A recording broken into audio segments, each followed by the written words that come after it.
ரசிகர்கள் எதிர்பார்த்து காத்திருந்த குக் வித் கோமாளி சீசன் 9 வந்து ஆரம்பிக்க போகுது. அதுக்கான ப்ரோமோ ஷூட் வந்து ஸ்டார்ட் பண்ண போகிறாங்க அப்படிங்கிற செய்தி வந்து கிடைச்சிருக்கு. டீட்டெயிலாக பேச போகிறோம். பொதுவாக வந்து குக் வித் கோமாளி ஒரு சீசன் வந்து முடிந்தால் ஒரு 6லேருந்து 8 மாதம் வந்து டைம் எடுத்துப்பாங்க. அதுக்கப்புறம் தான் வந்து அடுத்த சீசன் வந்து ஆரம்பிப்பாங்க. ஆனால் இந்த டைம் வந்து ரொம்ப சீக்கிரமாக வந்து அடுத்த சீசனை வந்து ஆரம்பித்து விட்டார்கள். இதுக்கான மெயின் ரீசன் என்ன அப்படின்னு பார்த்தீங்கன்னா, இதுக்கு முந்தைய சீசன், அதாவது போன சீசனுக்கு அதுக்கு முன்னாடி சீசன் வந்து குக் வித் கோமாளி மிகப்பெரிய தோல்வி. ஏன்னா வந்து மிஷின் வந்து குக் வித் கோமாளிலிருந்து வெளியே போயிடுச்சு.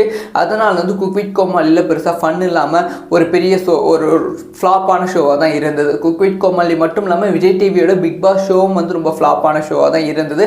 ஆனால் அடுத்த ஷோவை வந்து கொஞ்சம் வந்து இம்ப்ரூவ் பண்ணிட்டாங்க. ஸோ டைரக்ஷன் டீமை கொண்டு வந்து ஒரு பர்ஃபெக்டான ஷோ வந்து குக் வித் கோமாளியும் சரி பிக் பாஸும் சரி கொடுத்துட்டாங்க. இந்த ஒரு பர்ஃபெக்ஷன் வந்து அடுத்த ஷோலையும் அடுத்த சீசன்லேயும் வந்து இருக்கணும் அப்படின்னு சொல்லி தொடர்ந்து வந்து ரொம்ப ஸ்பீடாக வந்து உழைத்து கொண்டு இருக்காங்க.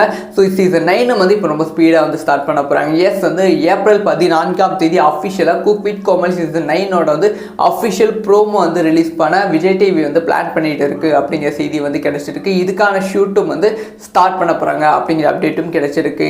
ஏப்ரல் 20 மேலே வந்து குக் வித் கோமாளி சீசன் 9 வந்து ஆரம்பிப்பதற்கான வாய்ப்புகள் வந்து இருக்குது. இந்த டைம் வந்து ரொம்ப புது செலிப்ரிட்டிஸ், முக்கியமாக வந்து இன்ஃப்ளூயன்சர்ஸ்லாம் வந்து குக் வித் கோமாளி சீசன் 9 வந்து இருக்க போகிறாங்க அப்படிங்கிற அப்டேட் வந்து கிடச்சிருக்கு. ஆக மொத்தத்தில் அவங்க என்ன பிளான் பண்ணியிருக்காங்கன்னா, கடைசி 2 சீசன் வந்து ஓரளவு ட்ராப் ஆச்சு. அந்த ட்ராப் ஆகாமல் இந்த சீசன் வந்து ஒரு மிகப்பெரிய வெற்றி சீசனாக கொண்டு வர வேண்டும் அப்படிங்கிற விஷயத்தில் ரொம்ப கவனமாக இருக்காங்க. ஒரு சின்ன கம்பேக் வந்து போன சீசனில் கொடுத்தாங்க.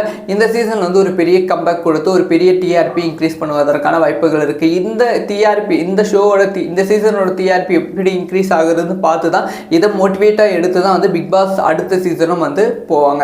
ஸோ இந்த ஒரு விஷயத்தை பற்றி உங்களோட ஒப்பீனியன் என்ன? யாரெல்லாம் குக் வித் கோமாளியோட அடுத்த சீசனை எதிர்பார்த்து காத்திருக்கீங்க அப்படிங்கிற விஷயத்தை கமெண்ட்டில் ரைட் பண்ணுங்கள். இந்த மாதிரி எல்லா விஷயம் தெரிஞ்சுக்கணும், சப்ஸ்கிரைப் பண்ணி சப்போர்ட் பண்ணுங்கள்.